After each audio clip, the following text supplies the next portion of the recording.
it. A gravação começará em breve. Ok. So, olá pessoal, tudo bem? Hoje nós vamos conversar sobre o controle do equilíbrio térmico e a dissipação de calor, e posteriormente sobre o controle da secreção sudorípara. Nós também vamos conversar sobre o que é a febre e como que isso é controlado. Só para vocês terem uma ideia, essa é a bibliografia utilizada e eu recomendo em especial esse último livro aqui da professora Mônica Kemisato, da Faculdade de Medicina do ABC, que esse livro foi lançado esse ano e ele está bem atualizado nos capítulos, ele está conciso e bem atualizado. Bom, a gente vai falar sobre controle da temperatura corporal.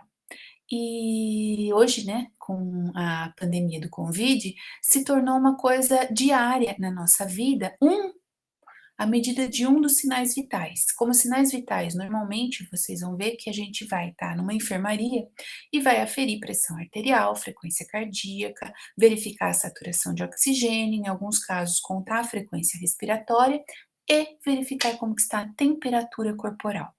E com relação a essa temperatura corporal, ela pode ser acessada através da cavidade oral, das axilas, da artéria temporal ou de forma retal. As axilas é uma das formas mais simples de se utilizar normalmente em uma enfermaria, porque é um baixo custo, o termômetro digital de axila ele é de baixo custo, e ele é mais tranquilo de eu conseguir chegar perto da temperatura central, que é o que me interessa.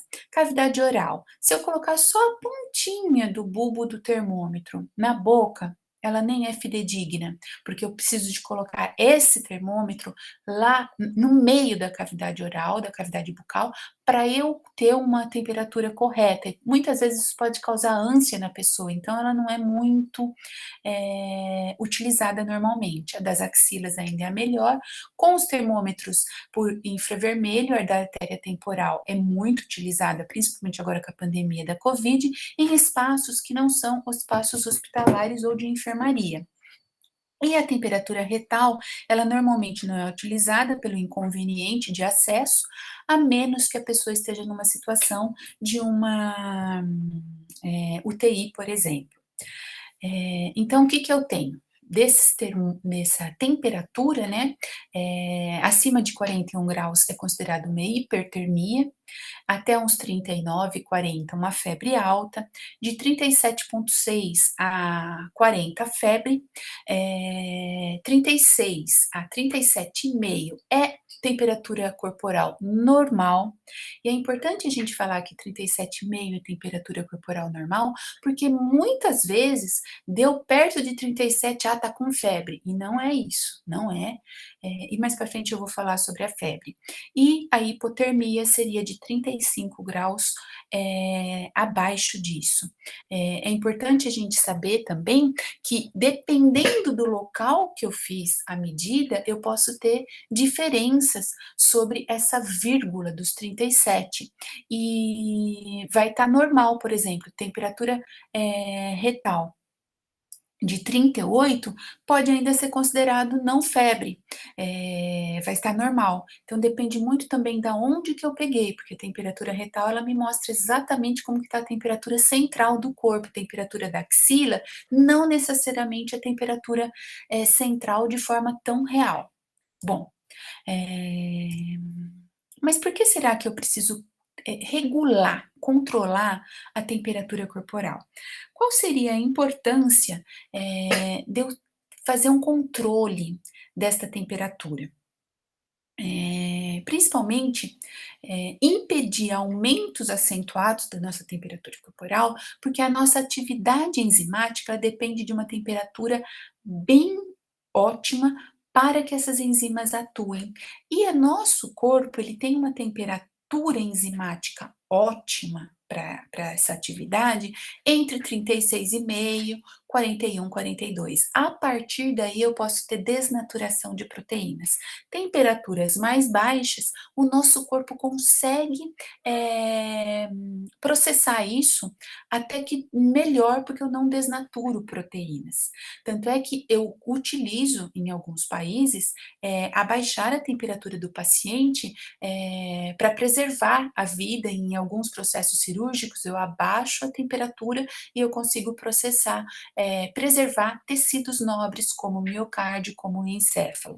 Então, eu ajudo a controlar essa temperatura corporal, principalmente evitando danos patológicos, que estariam muito envolvidos com danos relacionados à desnaturação de proteínas e à saída da faixa de atividade enzimática ótima.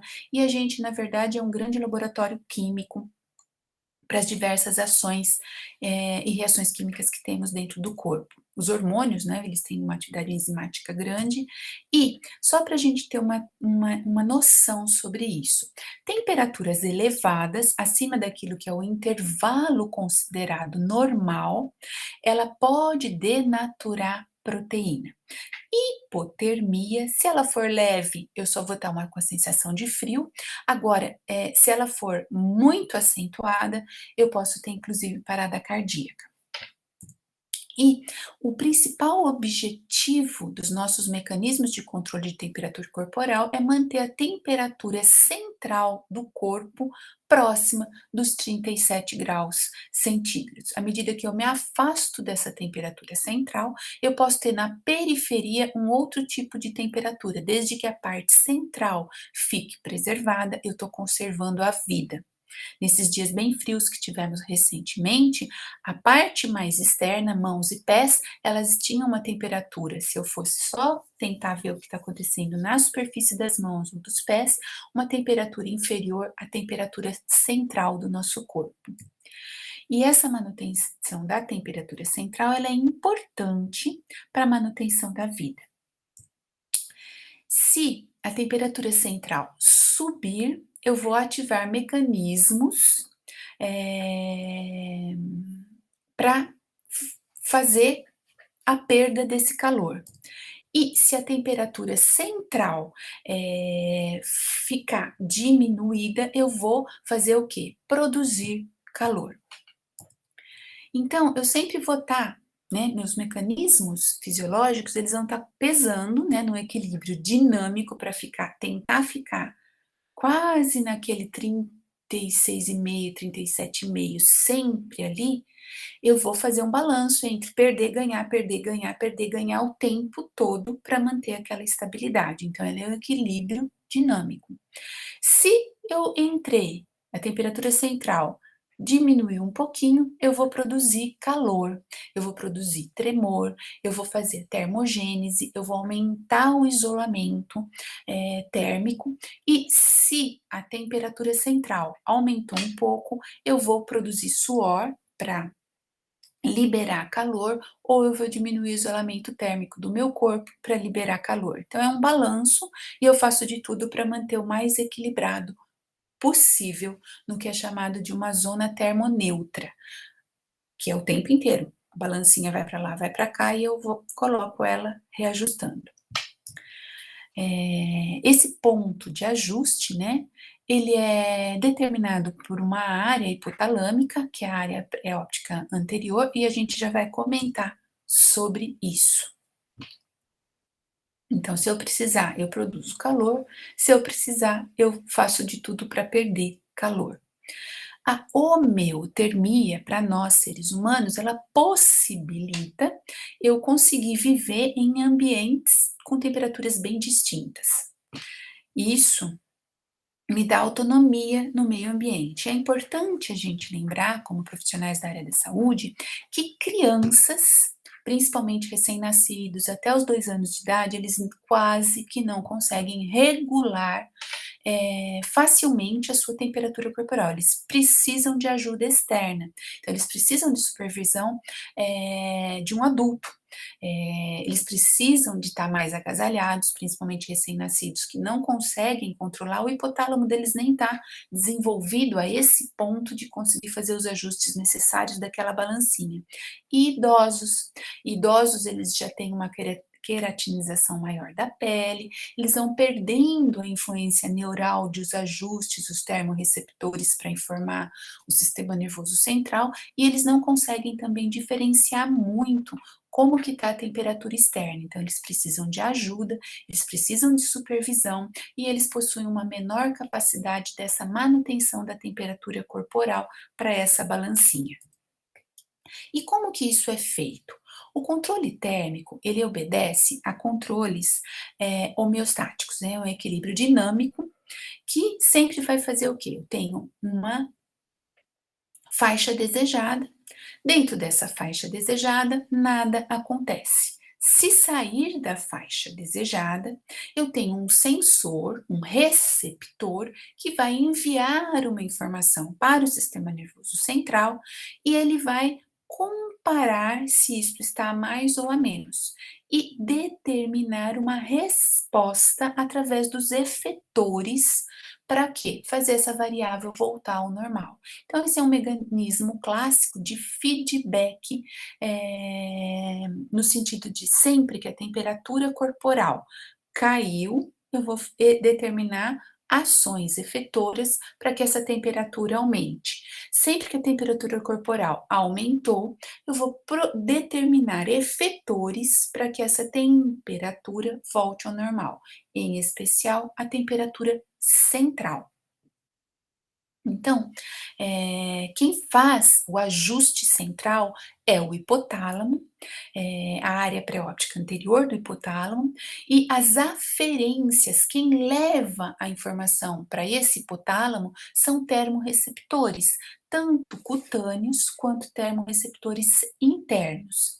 E as eferências, quem determina as respostas desse sistema nervoso central são músculo esquelético, vasos sanguíneos, o tecido adiposo marrom, e a gente vai comentar um pouquinho que hoje sabe-se que não é só o tecido adiposo marrom, mas o tecido adiposo bege, e as glândulas sudoríparas, elas colaborarão como efetores, como respostas para esse ajuste de subir a temperatura se necessário ou abaixar a temperatura se necessário.